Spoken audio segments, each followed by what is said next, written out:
भाई आपस में लड़ाई हुए और एक भाई ने, जो छोटे भाई थे, उसने बड़े भाई को मौत के घाट उतार दिया। कारण जानकर आप भी हो जाएंगे। एक भाई जो है अपने ही भाई को इसलिए मार देता है कि उसको ईयरफोन चाहिए। कोई बच्चे अपने माता पिता को इसलिए अनाथ बना दे रहा है क्योंकि उस बच्चे के पास मोबाइल माता पिता नहीं दे रहे। तो उसकी क्या बोलना चाहिए, डेयरिंग देखिए कि उसने अपने बड़े भाई को घर में जानकारी दी कि मैंने मार डाला उसको, उन्होंने ले जाके दफन भी कर दिया। उसका भाई है, उसको यहीं पे ही शराब के नशे में मारकर दफन कर दिया।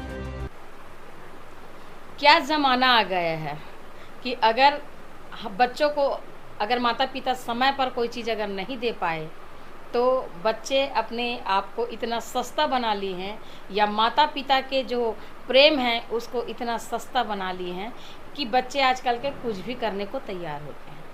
हम बात कर रहे हैं ऐसे छत्तीसगढ़ के गांव के, जहां पर दो भाई आपस में लड़ाई हुए और एक भाई ने, जो छोटे भाई थे, उसने बड़े भाई को मौत के घाट उतार दिया।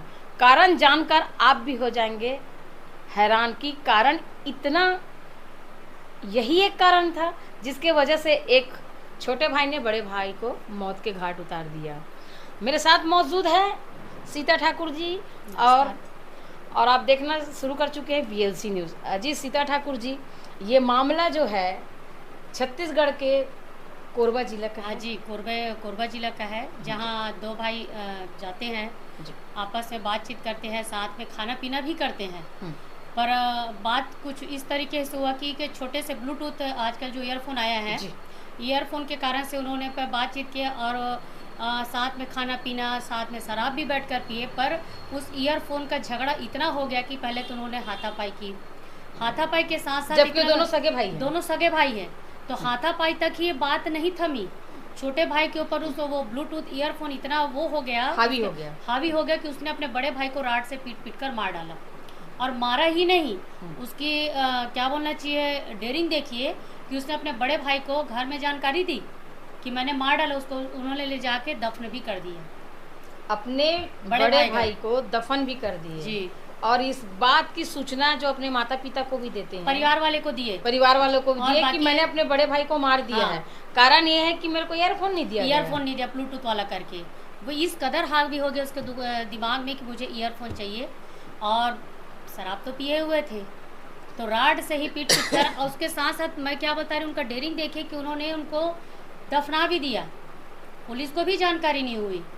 फिर जब बोले कि दोनों भाई गए थे साथ में घूमने के लिए, तो छोटा भाई आया, बड़ा भाई कहाँ है। जब परिवार वाले पूछे तो ये बोला कि हम नहीं जानते, बोला छोटा भाई। पर केस जो मामला जो है वो भी किसी के जान लेने का मामला है। तो भाई जो बड़े भाई के जो परिवार वाले थे उन्होंने खोजबीन की कि वो आपके साथ गए थे, पर कहाँ है। तो जब पुलिस को जानकारी दी कि हमारे घर के जो उसके बच्चे या पत्नी, उन लोग बोलेंगे हमारे पिताजी कहाँ हैं, मेरे पति कहाँ हैं, तो भी से छोटा वाला जो लड़का जो भाई है वो टाल मटोल कर रहा था कि मैं नहीं जानता। जब पुलिस ने कड़ाई से पूछा कि आखिर कहाँ है बड़ा भाई, तब उन्होंने बताया कि मैंने उसे राड से मार डाला और साथ ही साथ उसे दफन भी कर दिया। तो जब मौके पे पुलिस वहाँ पहुँची तो जिस स्थान पे उसने दफनाया था वहाँ से बॉडी को निकाला गया और परिजनों को दिया गया। ये मामला ऐसा है कि देखिए, चीज़ कोई बहुत बड़ी चीज़ नहीं है। ब्लूटूथ मोबाइल बुक 1500-2000 से स्टार्ट होता है। उस चीज़ के लिए, एक तुच्छ चीज़ के लिए बोलना चाहिए, छोटे भाई ने तो उसके लिए जान, मतलब जान की कोई कीमत नहीं रह गई है। लोग छोटे से चीज़ के लिए किसी का भी जान ले लेते हैं, किसी ऊपर भी मारा पीट कर कुछ भी कर देते हैं।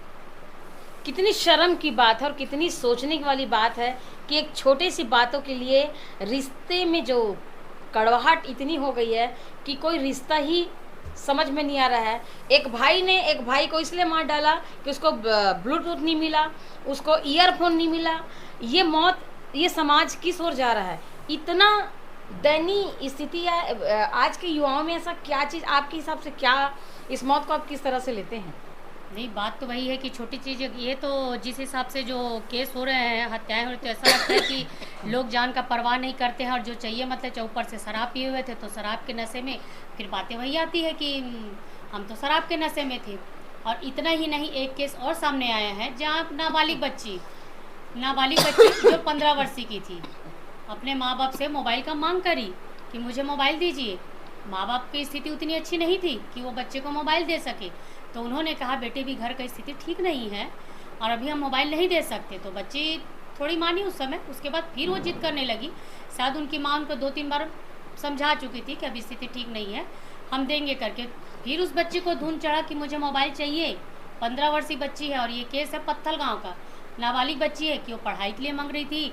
और अभी तो दुनिया भर का चलता है, फेसबुक, इंस्टाग्राम, व्हाट्सअप, दुनिया भर करते हैं। बच्ची को क्या लत लगा था अभी कारण तो समझ में नहीं आया। तो फिर उन्होंने डिमांड किया कि माँ मुझे मोबाइल चाहिए। तो माँ बोली बेटी अभी खेती किसानी का समय चल रहा है, खेती किसानी में जो है अभी पैसा जो है वो लगा चुके हैं। जब धान होगा, धान को काटेंगे और जब धान को बेचेंगे तो जो पैसा आएगा उसके बाद हम मोबाइल ले देंगे।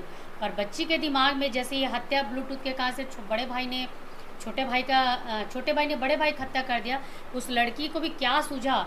उसकी माँ ने बताया कि ऐसी स्थिति है, धान बेचेंगे उसके बाद कर देंगे, पर नहीं मानी। गई कुछ दूरी पे ही गई और कोसम का पेड़, उसमें जाके वो फांसी लगा के आत्महत्या कर ली। और ये और 15 वर्षीय बालिका मोबाइल के लिए जिद करती है, माँ की स्थिति सही नहीं होने की वजह से उसको ये कहती है कि बेटा रुक जाओ, फसल कटेगा, फसल कटने के बाद धान को बेचा जाएगा और धान कटने के बाद जो आमदनी होगी, जो पैसा हमारे हाथ लगेगा, उससे आपको मोबाइल दे दिया जाएगा। लेकिन 15 वर्षीय बालिका ने 1-2 दिन अपनी माँ की बात को तो समझ के रखी, लेकिन दूसरे तीसरे दिन उसने पता नहीं ऐसा क्या उसके दिमाग में क्या चल रहा था कि उसने आत्महत्या घाती कदम उठा लिया और इस दुनिया को अलविदा कह दी। क्या ये एक छोटा सा कारण, कोई एक भाई जो है अपने ही भाई को इसलिए मार देता है कि उसको ईयरफोन चाहिए। कोई बच्चे अपने माता पिता को इसलिए अनाथ बना दे रहा है क्योंकि उस बच्चे के पास मोबाइल माता पिता नहीं दे रहे। तो किस तरह के ब्लैकमेलिंग जो आजकल के बच्चे अपने माता पिता के साथ कर रहे हैं, कहीं ना कहीं क्या लगता है इसमें किस चीज़ की कमी होने की वजह से आजकल के जो बच्चे हैं माता पिता को परेशान कर रहे हैं। एक प्रकार से परेशान करना ही तो हुआ। परेशानी ही है। देखिए पहले मोबाइल से काम चलता था, जो कीपैड रहता था, पर जब से टच स्क्रीन आया है, एंड्रॉइड फ़ोन जिसको कहा जाता है, घर में खाने को हो या ना हो पर एंड्रॉइड फ़ोन तो होना ही चाहिए। सब हाथ में फ़ोन चाहिए, स्मार्टफोन चाहिए, स्मार्टफोन चाहिए। ठीक है कि पढ़ाई के स्तर तक ठीक है, पर कहीं पॉजिटिव है तो नेगेटिव भी है। अब ये नेगेटिव ही है जो देखिए कि खुशहाल परिवार से एक बच्ची अलविदा कह गई, जिद्दीपना के कारण से बोल रही है या कुछ भी बोलिए, अपने माता पिता का सोची नहीं और फांसी लगा के आत्महत्या कर ली। ये बहुत ही दयनीय स्थिति है। जो फ़ोन जो हावी है, ऐसा नहीं है कि फ़ोन के बगैर काम नहीं चलता है, हाँ चलता है, लेकिन जहाँ आवश्यकता है वहाँ, और जहाँ अनुपयोगी है बच्चे लोग भी बहुत जिद करते हैं। अच्छा, और फ़ोन तो ये अभी जो दुनिया भरी की जो कंपनियाँ आई है, OnePlus हो गया, एप्पल हो गया, रेडमी हो गया, और दुनिया भर का जो आता है, ये फ़ोन अच्छा है, वो फ़ोन, मतलब कंपटीशन मेरे हाथ में सबसे अच्छा फ़ोन मेरे हाथ में। अगर मेरे दोस्त के पास उसमें फ़ोटो, उसमें पिक बहुत अच्छी आती है, तो ये फ़ोन नीचे में माँ बाप की स्थिति है या नहीं है, उनसे बच्चों को कोई मतलब नहीं है, उनको चाहिए मतलब चाहिए। हर नामी कंपनी का जो मोबाइल है वो मेरे हाथ में हो। अगर मेरे दोस्त के पास है तो वो मोबाइल फ़ोन मेरे हाथ में भी होना चाहिए। मोबाइल फ़ोन एक बच्चों में कंपटीशन का भावना रहा है। मोबाइल का ही बात करते हैं। पिछले कुछ दिनों की घटना है कि एक बच्ची जो वो भी नाबालिग ही थी, नाबालिग बच्ची थी, स्कूटी से जा रही थी, उनका भी कुछ इस कदम उनका स्कूटी से एक्सीडेंट हुआ। क्योंकि आजकल के बच्चे लोगों को भी जो एक एज बार होना चाहिए, जब बच्चे वयस्क होते हैं तो ही उनको बाइक या स्कूटी देना चाहिए। पर हम क्या करते हैं, माँ बाप की बच्चों की जिद के कारण से हम बाइक स्कूटी दे देते हैं और बहुत बड़े हादसा का बच्चे लोग शिकार हो जाते हैं। ऐसी ना जाने कितनी घटनाएँ हैं। बच्चे जिद करते हैं हमें बाइक चाहिए, हमें स्कूटी चाहिए, और हमें तो नहीं पता कि बच्चे रोड पे कैसे चलाते हैं। फिर भी अगर कुछ छुपा गया, कभी अगर हो गया एक्सीडेंट, हाथ लग गया, पैर लग गया, कुछ लग गया, बोले हमारी गलती नहीं है, वो अगले वाले ने हमें ठोकर मार दी है। बच्चे भी अपनी गलती नहीं मानते हैं। तो आपने बात को सुना किस तरह से वहाँ के जो स्थानीय अधिकारी, उच्च अधिकारी ने अपनी बातों को किस तरह से रखें और क्या कारण है। महज छोटी सी जिद की वजह से, महज छोटी सी आवश्यकताओं के लिए इस तरह का कदम उठा देना आजकल के युवाओं को तो लगता बहुत आसान है, पर वो भूल जाते हैं कि उनके माता पिता का उनके बाद क्या होता है। एक बच्चे जो है इस दुनिया से चले गए, लेकिन एक बच्चे हैं अब पुलिस की कस्टडी में चले गए। अब माता पिता के गोद से तो फिलहाल दोनों बच्चे उनके पास से, उनके आँखों से, उनके आँख की जो नूर है वो उनसे दूर हो गए। तो VLC न्यूज़ आप सभी दर्शकों को जो आप पीएलसी न्यूज़ देख रहे हैं उन सारे लोगों से निवेदन करते हैं कि समस्या चाहे कितनी भी गमगीन हो, कितनी भी भयानक हो या छोटी हो चाहे बड़ी हो, हर बातों का सलूशन है। आप एक बार अपने पेरेंट्स से, अपने रिलेटिव से, जिसको आप प्रेम करते हैं, जिसको ऐसा लगता है कि आप उसको समझते हैं या वो आपको समझते हैं, एक बार प्लीज़ प्लीज़ आप उनसे एक बार डिस्कस ज़रूर करिए, ताकि इस तरह के जो कृत्य है, इस तरह के जो घटनाएं घट रही है शहर में, देश में, प्रदेश में, वो घटा जा सकते हैं और इस तरह से माता पिता को भी आप जो है सुकून दे सकते हैं। Sita Thakur ji, thank you. धन्यवाद।